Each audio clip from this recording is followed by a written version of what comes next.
पहली बार nano technology का real use हमने प्लांट हार्मोन, जिसको हम जस्मोनेट बोलते हैं, आप स्पेलिंग के साथ में बताता हूं, गूगल सर्च अगर आप मार सकते हो तो जस्मोनेट का use in agriculture, role of jasmonate in plant, ये सब कुछ आप गूगल सर्च करिए, आपको पता चलेगा कि इसके रोल्स कितने हैं, कितने रिसर्च पेपर पूरी वर्ल्ड में इसको इस्तेमाल किया गया है। First time in India with rights अपने पास में है, हम ही लोग ये नैनो टेक्नोलॉजी का प्रोडक्ट दे रहे हैं, जिसका टेक्निकल नाम है मिथिल जस्मोनेट या जस्मोनेट, JASMONATE,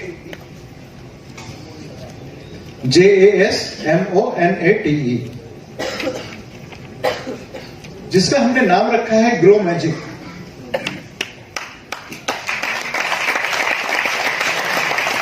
100 ग्राम का पाउच है, इसका मतलब है 1 एकड़ का डोज 100 ग्राम है। नैनो टेक्नोलॉजी है, लोग 1-1 किलो, 2-2 किलो, 5 किलो, 10 किलो जो भी करना चाहते हैं करने दीजिए, हमें 100 ग्राम करना है। हम इसका डोज 1 एकड़ के लिए 1 ग्राम भी कर सकते हैं, बट आप इस्तेमाल कैसे करोगे, इसीलिए इसको 100 ग्राम किया गया है। ये रियल नैनो टेक्नोलॉजी है।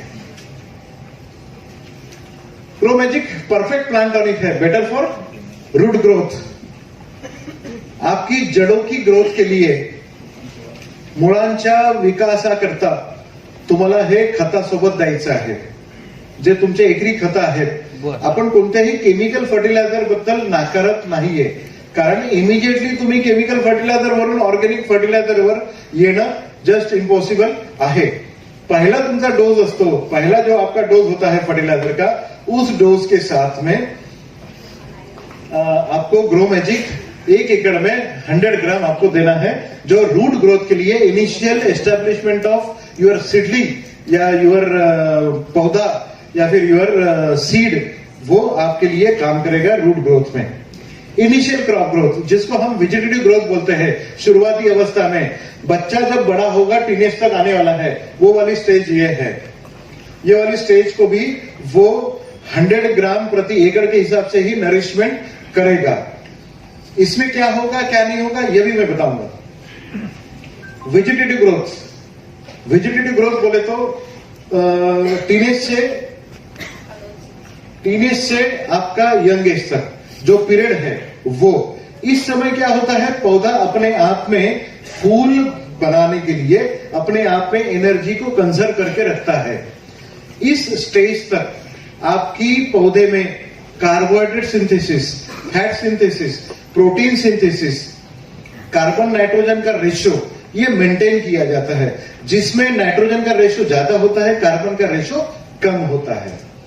और ये सब कुछ जो रिएक्शन होती है, ये सब कुछ अपने पत्तों में होता है, क्योंकि ये किचन है, अपने पौधे का एक किचन है, इसमें ये सब रिएक्शन होती है। इसमें से जो एनर्जी आएगी, जो स्टोरेज होने वाला है, वो स्टोरेज इस उम्र में होता है। वो स्टोरेज करने के लिए उसे नॉन टॉक्सिसिटी, अगर एक्सेस दवाई आपने छिड़काव की है, एक्सेस फर्टिलाइजर आपने इसे डाला है, उस सबका बैड इफेक्ट भी अवॉइड करके इस एनर्जी को स्टोर करने के लिए ये काम करेगा। वेजिटेटिव ग्रोथ में फ्लावरिंग ग्रोथ, पौधा जब भी फूल फोड़ता है, उसे पिंपल्स आना चालू होते हैं, मूंछ आना चालू होती है, हम बोलते हैं जवान हो रहा है। फूल ज्या वेळेस तुमच्या झाडांवर दिसणार आहे, त्यावेळेस सुद्धा नंबर ऑफ फ्लॉवर्स वाढवण्याचं काम हे करतंय। डे आणि नाईट टेम्परेचर मध्ये जर खूप जास्त फ्लक्चुएशन असेल, दोपहर को आपका टेम्परेचर जा रहा है 30, 32, 35 और रात को आपका 10 या 12 तक आ रहा है, तो इम्बैलेंसेस के कारण, एनवायरमेंटल इम्बैलेंसेस के कारण ये जो फूल आपके पौधे पे आए हैं, ये गिर सकते हैं। ये क्यों गिरते हैं मैं बताता हूं, थोड़ा सा टेक्निकल है, समझने की कोशिश करिए। गैसेस सबको पता है, हमें भी होते हैं, पौधे को भी होते हैं, पौधे को भी गैसेस होते हैं।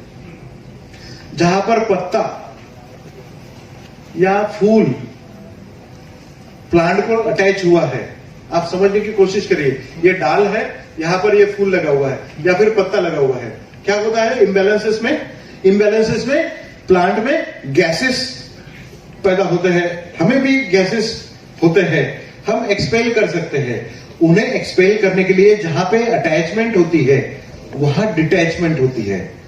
जहां पे ये पत्ते लगे हुए हैं, फूल लगा हुआ है, इन फूलों की अटैचमेंट के समय वहां से मिथेन गॅस बाहेर निकलती है। तर ते जिथे अटॅच झालेलं आहे ते थोडंसं उचकटतं, ते थोडं उचकटल्यानंतर तिथनं गॅस बाहेर पडतो आणि हवा आली कि ते उचकटलेलं खाली पड़ता। इस तरह से पत्ता नीचे गिर जाता है। टेक्निकल बात है, गैसेस बाहर निकलता है। और ये हम जब क्लेम करते हैं कि फूल और पत्ता ये गिरने नहीं देगा, तो क्यों नहीं गिरने देगा?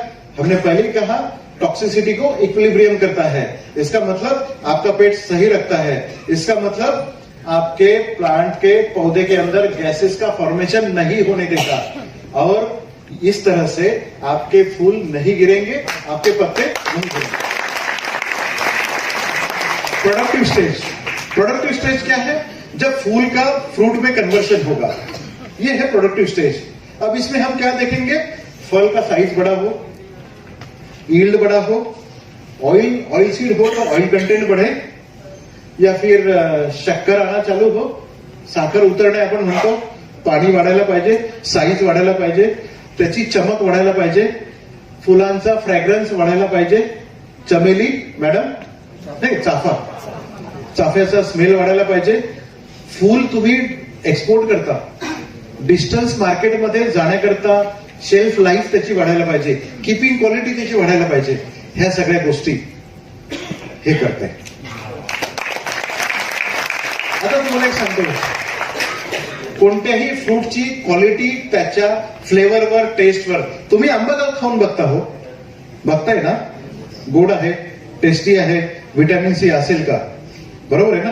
गोड आंबा खाऊन आवडत नहीं लोकांना, थोड़ा आंबट गोड असायला पाहिजे। द्राक्ष खाऊन बघता, सब फल हम खा के देखते हैं, एक पर्टिकुलर होता है। अब प्याज काटने वाली लेडीज जब प्याज काटती है, उसकी आंखों से आंसू क्यों आते हैं? क्या होता है उसमें? अलील प्रोपिल डाइसल्फाइड का अल्कलॉइड होता है, वो बाहर निकलता है जब आप इसको कट करोगे। अब आप कट करोगे, वो बाहर निकलता है। यही अलील प्रोपिल डाइसल्फाइड की क्वालिटी से उसकी कीपिंग क्वालिटी और उसके रेट्स तय किए जाते हैं। कांद्याच्या लिलावामध्ये का तुम्ही कधी गेलात? जब भी प्याज बेचा जाता है, ये गिरेगा, इसको अंदर डाल देता हूं। जब भी प्याज बेचा जाता है, तब एक प्याज को साइड में लेके हाथ से मारते हैं, ऐसे स्मेल लेते हैं, उसको वो पर्टिकुलर स्मेल आनी चाहिए। धनिया, जब भी आप मार्केट में जाओ, धनिया कैसे चुनोगे? धनिया देशी है, देशी काहीच नाही आहे, स्मेल येतो, स्मेल आला की तुम्हाला भाजीला त्याचा फ्लेवर येतो। ऑइल, सोयाबीन का उगवलं जातं? ऑइल कंटेंटसाठी। तुमचं ऑइल कंटेंट जर वाढलं, 2% वाढलं, तुमचा यील्ड किती वाढेल? तुमचा टेस्ट वेळ वाढतं, तुमचं येणाऱ्या यील्डचं क्वालिटी वाढते, तुमची कीपिंग क्वालिटी वाढते। ह्या सगळ्या गोष्टी, फ्रॅग्रन्स, फुलाचा जेव्हा तुम्ही सुगंध घेणार, आजकाल ते डच फुलं येतात गुलाबाचे, व्हॅलेंटाईन डेला देतात, पण त्याचा काही सुगंध येत नाही। पण ग्रो मॅजिक त्यावर मारलेला असेल तर तीच क्वालिटी तुम्हाला मिळेल, पण गुलाबाचा सुगंध तुम्हाला भेटू शकतो।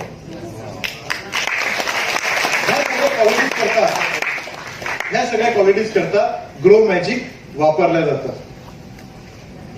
याच्यामध्ये काही तुम्हाला प्रश्न? बनाना, तुम्ही बनानावर प्रश्न विचारताय, त्या एरियातले आहे तुम्ही? बनाना करता पहिल्यांदा व्हाईट रूट डेव्हलपमेंट खूप आवश्यक आहे। पहिल्या फर्टिलायझरच्या डोस मध्ये तुम्ही द्यायचं आहे आणि जेव्हा पिल्लावर बाहेर निघते ना, त्याच्या आधी द्यायचं आहे। तुमची ग्रोथ पण वाढणार आहे, त्याचा तना पण वाढणार आहे। ऊसामध्ये काय होतं? ऊसामध्ये त्याची स्ट्रेंथ वाढेल, हातामध्ये येत नाही एवढा जाडा तुमचा ऊस होऊ शकतो, त्याच्यामध्ये शुगरचं पर्सेंटेज वाढू शकतं, चहामध्ये टॅनिनचं पर्सेंटेज वाढू शकतं, मसाल्याच्या पदार्थामध्ये त्याचं अल्कोहॉइड कंटेंट वाढू शकतं, कॉफीमध्ये कॅफेन वाढू शकतं, कॉटनच्या बॉल्समध्ये त्याच्यामध्ये जे बी असतं ना, त्याच्यामध्ये ऑइल कंटेंट असतं, त्याचं जर 1 ग्रामनी जर ऑइल कंटेंट वाढलं तर त्याचं वाढू शकतं. सूर्यफुलामध्ये ऑइल कंटेंट वाढतं, शेंगदाण्यामध्ये ऑइल कंटेंट वाढतं. 2 दाण्याची शेंगदाणा असेल, शेंग असेल ती 3 दाण्याची होऊ शकते. सोयाबीनची शेंग जर 3 दाण्याची असेल ती 4 दाण्याची होऊ शकते. तुमच्या टोमॅटोचं वजन पण वाढू शकतं टोमॅटोची साईज न वाढवता. कसं? टोमॅटो जनरली 80 ते 90 ग्रॅमचं एक असतं, जे जनरली लेडीज मार्केटमध्ये घेतात. तेवढाच टोमॅटो घेतात. मोठे टोमॅटो कोणी एक्सेप्ट करत नाही, कारण लागत नाही तेवढा. छोटा घेतात. मग छोट्याचा टोमॅटोचा तेवढीच साईज राहताना त्याचं वजन वाढतं कसं? टोमॅटो कट केल्यानंतर तुम्हाला आतमध्ये लोक्युल्स दिसतील, ज्याच्यामध्ये पाणी भरलेलं असतं, ज्याच्यामध्ये तुम्हाला बी दिसतं. कधी कधी त्याच्यामध्ये पाणी भरलेलं नसतं, कारण पाण्याचा ताण पडलेला असतो. तर ते पूर्णतः वॉटर फिल्ड होईल. लायकोपिन त्याच्यामध्ये पूर्णतः त्याच्यामध्ये भरलं जाईल. मिरचीमध्ये आतमध्ये तुम्ही कट केला, सरळ स्लँटिंग कट केला, तुम्हाला आतमध्ये बियाणं दिसतं. कधी कधी बियाणं पूर्ण डेव्हलप झालेलं नसतं. बियाणं वरच्या स्किन पर्यंत पूर्ण लागलेलं असेल, फुल ऑफ बियाणं असेल, मिरचीचं वजन वाढतं, साईज वाढत नाही. म्हणजेच तुमचं 80 ग्रॅमचं टोमॅटो 110 ग्रॅम होतं.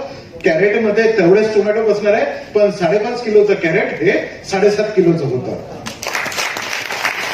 एका टोमॅटोच्या झाडाला 8 ते 9 किलो टोमॅटो त्याच्या पूर्ण टेन्युअर मध्ये लागतं. जर टोमॅटोचं वजन जर 30 ग्रॅमने वाढत असेल, तेवढेच टोमॅटो 30 ग्रॅम वजन वाढलं, 30% उत्पन्न तुमचं नक्की वाढतं. बरोबर आहे? ऑइल कंटेंट तुमचा वाढत असेल तर त्याच्यामध्ये तुम्हाला ईल्ड वाढणार आहे, टेस्ट मेट वाढणार आहे. एकामध्ये एवढं सगळं आपण दिलेलं आहे. याचा नक्की तुमच्या डिपिंग ऑइल मध्ये सुद्धा तुम्ही याचा वापर करू शकता. 1 लिटर डिपिंग ऑइल जर तुम्ही घेतलं, डिपिंग करण्याकरता 1 लिटरचं सोल्युशन तयार केलं, त्याच्यामध्ये 3 ग्राम तुम्ही टाकायचे. बेरी छोटी असेल 2 ग्राम टाका, तिसऱ्या डिपिंगला 3 ग्राम टाका.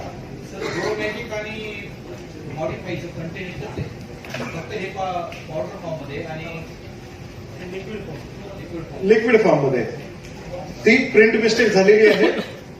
याच्यानंतरच्या याच्यामध्ये ते प्रिंट मिस्टेक सुधारून येणार आहे. प्रॉडक्ट टोटली वेगळे आहेत, त्यामुळे कन्फ्युज.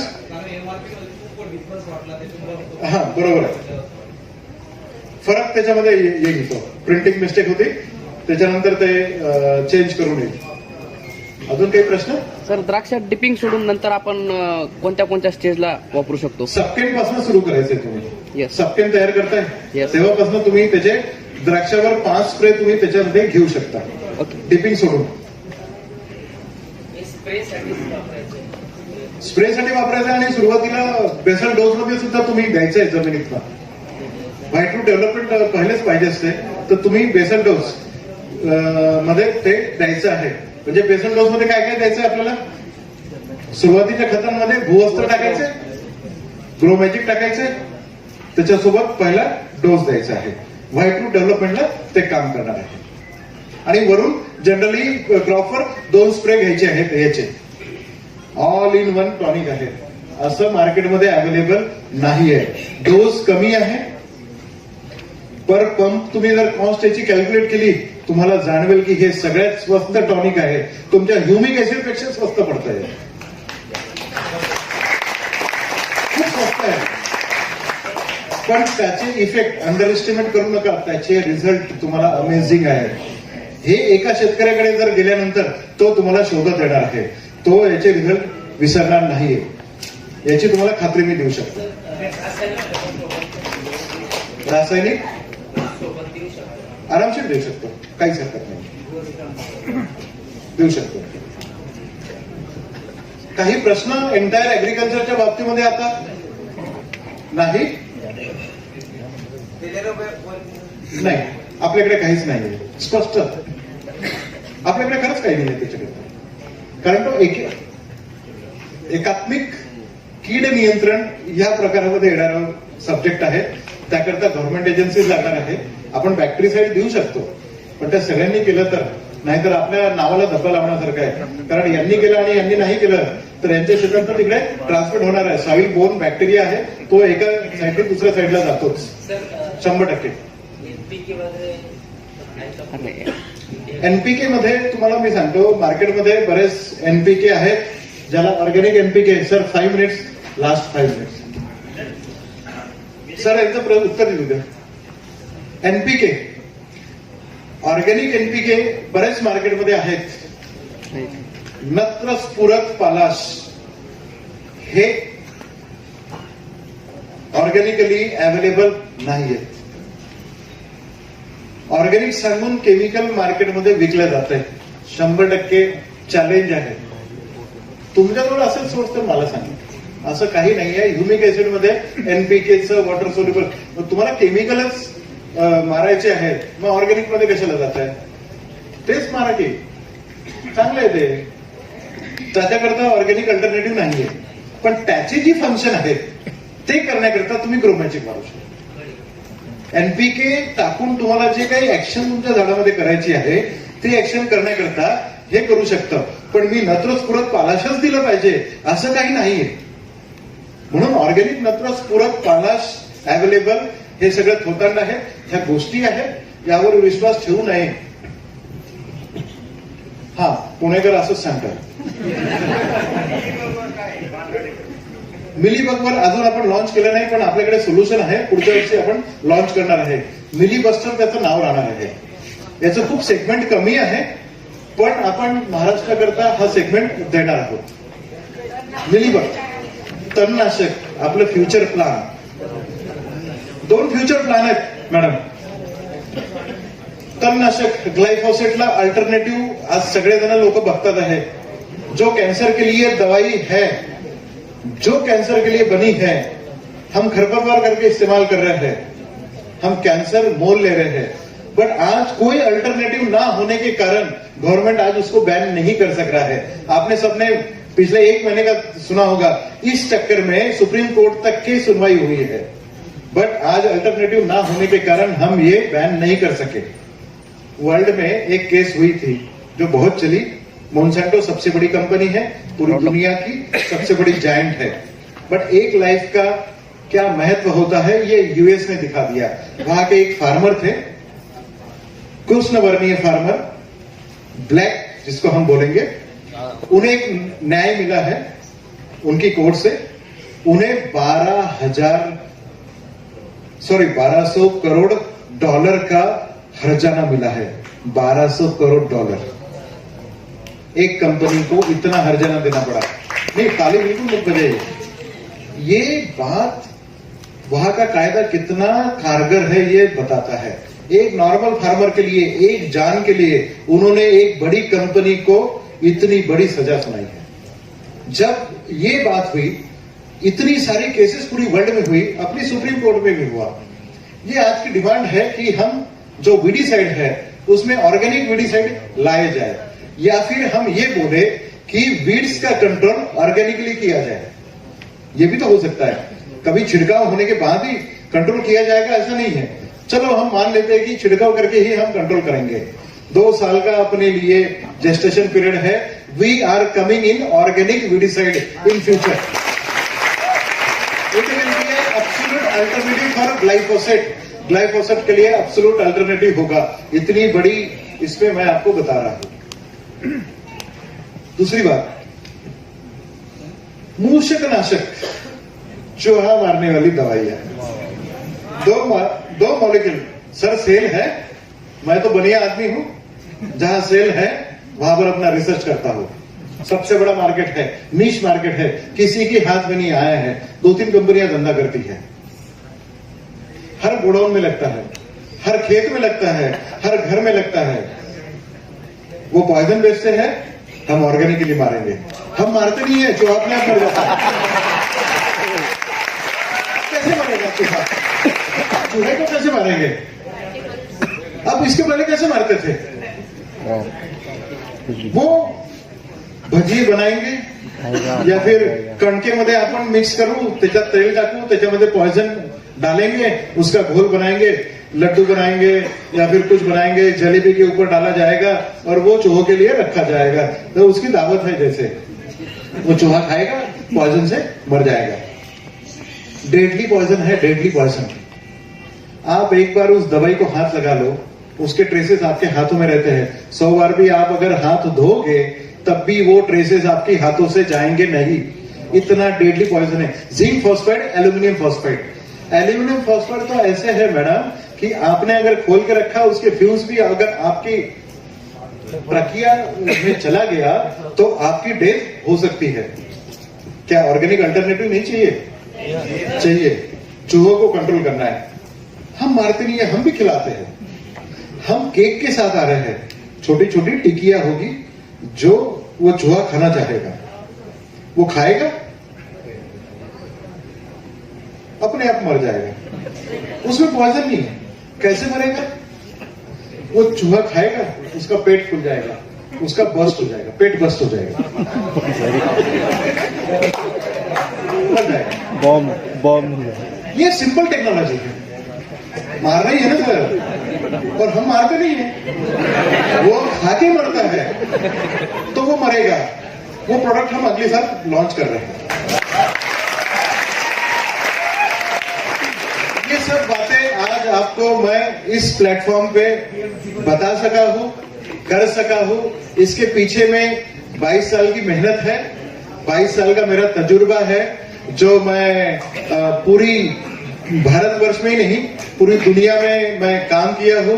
इंडियन गवर्नमेंट के साथ में ऑर्गेनिक के लिए काम कर रहा हूँ, पीएचडी इन एग्रीकल्चर हूँ, और ये सब बातें, सब एक्सपीरियंसेस शेयर किया हूँ। मुझे लगता है कि ये बातों से आप लोग संतुष्ट होंगे, और हमने टू वे इंटरेक्शन किया है। इसी बात से आपको हक पहुंची है, तो मैं माफी चाहूंगा।